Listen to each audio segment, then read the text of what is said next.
ఏ ఒక్క ఛానల్ చూపించకపోవడం నిజంగా బాధాకరమైనటువంటిది, శోచనీయమైనటువంటిది. ప్రజాస్వామ్యం వర్ధిల్లాలి, ప్రజాస్వామ్యంలో ఉన్నటువంటి వ్యవస్థలన్నీ సక్రమంగా నడవాలని చెప్పేసి ఒక ఫోర్త్ ఎస్టేట్ ఫిల్డర్ గా ఉన్నటువంటి మీడియా ఏదైతే మీరు ఒక్కటే కాకుండా ఇంకా చాలా ఛానల్స్ కూడా చూపించకపోవడం ఇది చాలా విడ్డూరమైనటువంటిది.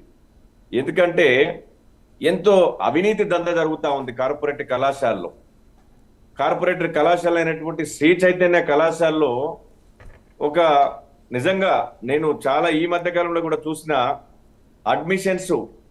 అడ్మిషన్స్ ఫీజులు రకరకాలైనటువంటి కోర్సులు పెట్టి లక్షలు ఫీజులు వసూలు చేస్తున్నారు. కనీసం కళాశాలలో ఒక కళాశాల రిజిస్ట్రేషన్ నంబర్ మీద, ఒకే కళాశాల రిజిస్ట్రేషన్ నంబర్ మీద దాదాపు 10 దిక్కుల కళాశాలలు అవే పెడుతున్నారు.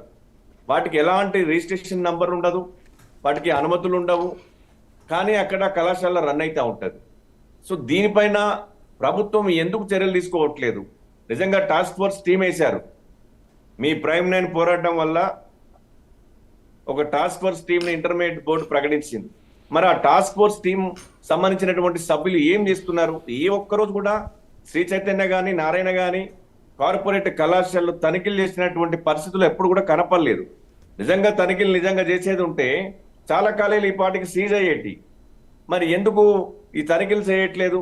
కేవలం నామమాత్రంగానే ఈ టాస్క్ ఫోర్స్ టీంని ఏర్పాటు చేసిందా అన్న అనుమానం ఏర్పడుతుంది. అంటే కేవలం విద్యార్థి సంఘ నాయకులు కానీ ప్రైమ్ 9 చేస్తున్నటువంటి పోరాటంలో ఏదైతే ఉన్నదో దానికి భయపడేదో టాస్క్ ఫోర్స్ టీం వేసి తూతు మంత్రంగా మరి అధికారులను పంపించి ఏదో మరి వాళ్ళకి రావాల్సినటువంటి వాటా తీసుకొని వెళ్ళిపోతున్నారా అన్నట్టు అనుమానం కనపడతా ఉన్నది.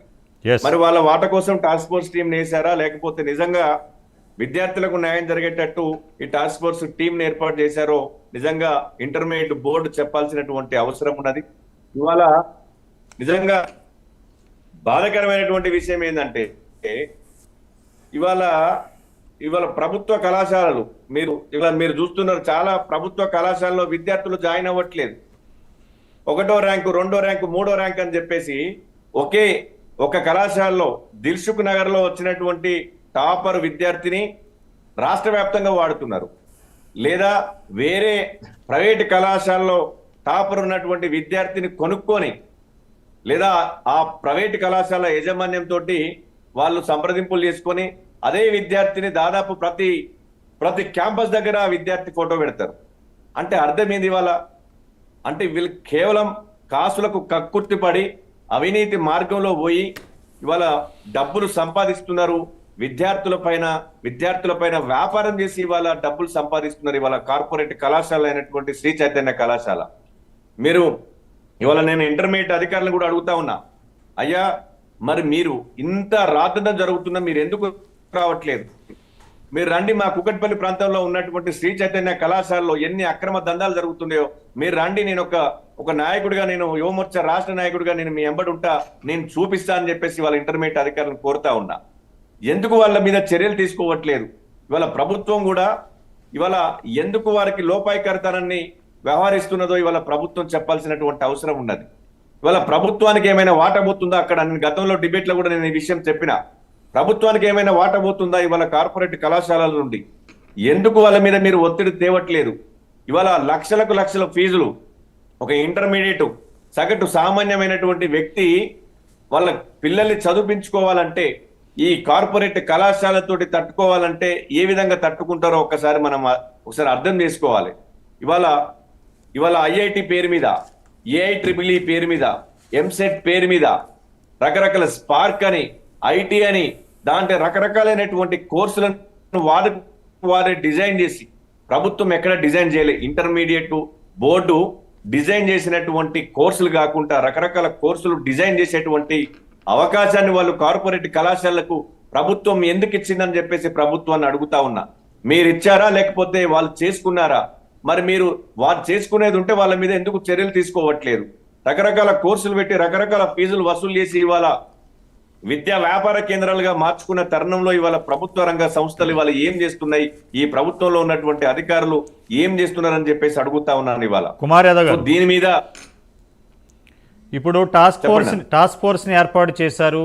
ఎక్కడా కూడా ప్రెస్ మీట్ పెట్టి కానీ అధికారికంగా ఎక్కడా తనిఖీలు చేసామనేది ఇంతవరకు చెప్పలేదు. కానీ ఈ శ్రీ చైతన్య ఆగడాలు రోజు రోజుకి పెరిగిపోతున్నాయి. ఇప్పుడు ఈ టాస్క్ ఫోర్స్ ఏర్పాటు చేసి చర్యలు తీసుకోకపోతే నెక్స్ట్ కోర్టుకు వెళ్ళాలా, లేకపోతే ఏం చేయాలి వీళ్ళని? మేము నిజంగా ఈ టాస్క్ ఫోర్స్ టీం వెంటనే ఇలాంటి కార్పొరేట్ కళాశాలల పైన, అనుమతులు లేనటువంటి కళాశాలల పైన, అధిక ఫీజులు వసూలు చేస్తున్నటువంటి కళాశాలల పైన చర్యలు తీసుకోకపోతే మేము పెద్ద ఎత్తున కూడా ఆందోళన కార్యక్రమానికి శ్రీకారం చుడతాం. ఇంటర్మీడియట్ బోర్డును ముట్టడిస్తాం. అవసరం అనుకుంటే రాష్ట్ర సచివాలయాన్ని కూడా ముట్టడించడానికి వెనకాడబోమని చెప్పేసి ఈ రాష్ట్ర ఇంటర్మీడియట్ బోర్డు అధికారులను హెచ్చరిస్తా ఉన్నాం. రాష్ట్ర ప్రభుత్వాన్ని కూడా మేము హెచ్చరిస్తా ఉన్నాం. వెంటనే ఉన్నతాధికారులు మీరు అన్ని హైదరాబాద్ లో ఉన్నటువంటి శ్రీ చైతన్య, నారాయణ, గాయత్రి, భాష్యం, ఎన్ఆర్ఐ వంటి కార్పొరేట్ కళాశాలన్నిటి మీద వెంటనే మీరు తనిఖీలు చేయాలి. అనుమతులు లేనటువంటి కళాశాలను వెంటనే సీజ్ చేయాలి. ఎందుకంటే విద్యార్థులు నష్టపోకుండా ఇప్పటికే వాళ్ళు అడ్మిషన్ స్టార్ట్ చేశారు. సమ్మర్ క్లాసులు కూడా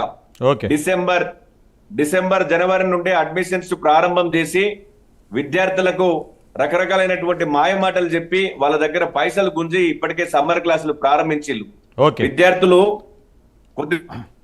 విద్యార్థులు సమ్మర్ క్లాసులు ప్రారంభించి వాళ్ళని ఇబ్బంది పెడుతున్నారు. కాబట్టి విద్యార్థులు నష్టపోకుండా ఇప్పుడు వెంటనే తక్షణమే అలాంటి కళాశాలను అనుమతులు రద్దు చేసి విద్యార్థులకు న్యాయం చేయాలని చెప్పేసి రాష్ట్ర ప్రభుత్వాన్ని డిమాండ్ చేస్తా ఉన్నాం. ఓకే మీతో మాట్లాడతాను మళ్ళీ. కుమార్ యాదవ్ గారు, ఒక కాలరు నాయుడు గారు ఈసీఎల్ నుంచి. నమస్కారం అండి. నమస్కారం సార్. నమస్కారం, చెప్పండి సార్. ఓన్లీ శ్రీ చైతన్య అని చెప్పి అంటున్నారు కానీ మిగతా కాలేజెస్ స్కూల్స్ పేరు ఎందుకు రావట్లేదు సార్? అన్ని కార్పొరేట్ కాలేజీలు పేరు చదువుతున్నాము. ఒక శ్రీ చైతన్య చెప్పడానికి కారణం రీసెంట్గా వాళ్ళ మీద ఐటీ దాడుల్లో ఒక సీన్ ఆఫ్ ఎఫెన్స్ కోసం చెప్తున్నాం తప్ప మిగతా కాలేజీల మీద మాకు ప్రేమ లేదు. కార్పొరేట్ దందా ఆగాలి ఏదైనా. వాళ్ళ పేర్లు కూడా చెప్పాలండి. ఎందుకంటే సార్ ఒక్క నిమిషం, మీ పేరు నాయుడు గారు. మీకు ఒక విషయం తెలియజేస్తున్నాను. ప్రైమ్ న్యాయ వేది కార్పొరేట్ కాలేజీలు ఒక శ్రీ చైతన్య, నారాయణే కాదు, ఈరోజు కుప్పల తెప్పలుగా కర్ణాటక, తమిళనాడు, కోటక్, మన మహేంద్ర చాలా కాలేజీలు వస్తున్నాయి. అందరూ కార్పొరేట్ దందాకి వీళ్ళిద్దరూ బాటలోనే నడుస్తున్నారు. కాబట్టి అవి పేర్లు చదవడానికి ఒక అరగంట డిబేట్ సరిపోతుంది. మాకు ఎవరి మీద ప్రేమ లేదు, ఎవరి మీద ద్వేషం లేదు. దందా అరికట్టాలి. ప్రైమ్ నైన్ ఒకటే మేము చేస్తున్నాం, కార్పొరేట్ దందా అరికట్టాలి. సతీష్ కుమార్ గారు, మన ఎందుకు చెప్తున్నానంటే ఒక్క నిమిషం జరిగేదంటే శ్రీ చైతన్యలోనే దందాలు జరుగుతున్నాయి. ఎస్ వ్యాపారాలు, ఈ విద్యార్థుల పైన వ్యాపారాలు చేసేది ఎక్కువ శ్రీ చైతన్య. ఓకే, కాబట్టి శ్రీ చైతన్యని ఎక్కువ మాట్లాడాల్సి వస్తా ఉన్నది. హైదరాబాద్ లో దాదాపు 40 నుంచి 50 బ్రాంచీలు ఉన్నటువంటి అధిక బ్రాంచీలు ఉన్నాయి శ్రీ చైతన్య. ఓకే, ఒక వ్యాపార కేంద్రాలుగా ఏర్పాటు చేసుకున్న శ్రీ చైతన్య యాజమాన్యం. అందుకే శ్రీ చైతన్య పేరు చెప్పాల్సి వస్తుంది బ్రదర్. ఓకే క్రాంతి మన కుమార్ యాదవ్ గారు మీతో మాట్లాడుతాను ఒక నిమిషం. క్రాంతి కుమార్ గారు, అసలు గత ఒక విధంగా చెప్పాలంటే ఒక శతాబ్ది కాలంగా పోరాడుతున్నారు మీ పార్టీ పరంగా, విద్యార్థి నాయకుడిగా, విద్యార్థి సంఘాలతోటి. ఏదేమైనా ఈ టాస్క్ ఫోర్స్ని ఏర్పాటు చేశారు. ఇంతవరకు ఒక ప్రైమ్ న్యాయ కథనాలకు భయపడి టాస్క్ ఫోర్స్ చేశారనుకోవచ్చా? రెండవది, అలాగే మీరు ప్రముఖ అడ్వకేట్ సుప్రీంకోర్టులో, వీళ్ళ మీద కేసు వేస్తున్నారనేది మనం గత డిబేట్లో చేసాం. భయపడి రేపొద్దున ఏదన్నా ఇంటర్మీడియట్ బోర్డుని కానీ గవర్నమెంట్ని కానీ విద్యాశాఖని పార్టీ చేస్తే మేము ఒక టాస్క్ ఫోర్స్ని ఏర్పాటు చేసామని చేతులు దులుపుకోవడానికి వేశారంటారా? అసలు ఏం జరుగుతుంది ఈ ఇంటర్మీడియట్ బోర్డులో? అసలు ఈ టాస్క్ ఫోర్స్ని ఏర్పాటు చేశారు అనడం అనేది చాలా పెద్ద జోక్ లాగా అనిపిస్తుంది. ఓకే, ఎందుకు అని అంటే ఇంటర్మీడియట్ యాక్ట్ ప్రకారము ప్రతి ఒక్క డిస్ట్రిక్ట్ ఇంటర్మీడియట్ ఆఫీసర్కి, ప్రతి ఒక్క ప్రభుత్వ అధికారికి కూడా అక్కడ ఏదైనా అన్యాయం కనుక జరుగుతుంది, అరాచకంగా కనుక వీళ్ళు ప్రవర్తించి ఈ క్లాసెస్ కండక్ట్ చేస్తున్నారంటే దాని మీద తగిన చర్యలు తీసుకోవడానికి ప్రతి ఒక్కటి యాక్ట్లో పొందుపరచబడింది. And every intermediate officer has the right to take appropriate action. అది చేయకుండా ఇప్పటి వరకు దాదాపు ఒక 100 కాలేజీలకు పైగా మేము కంప్లైంట్స్ ఇచ్చినాం. ఈ కాలేజ్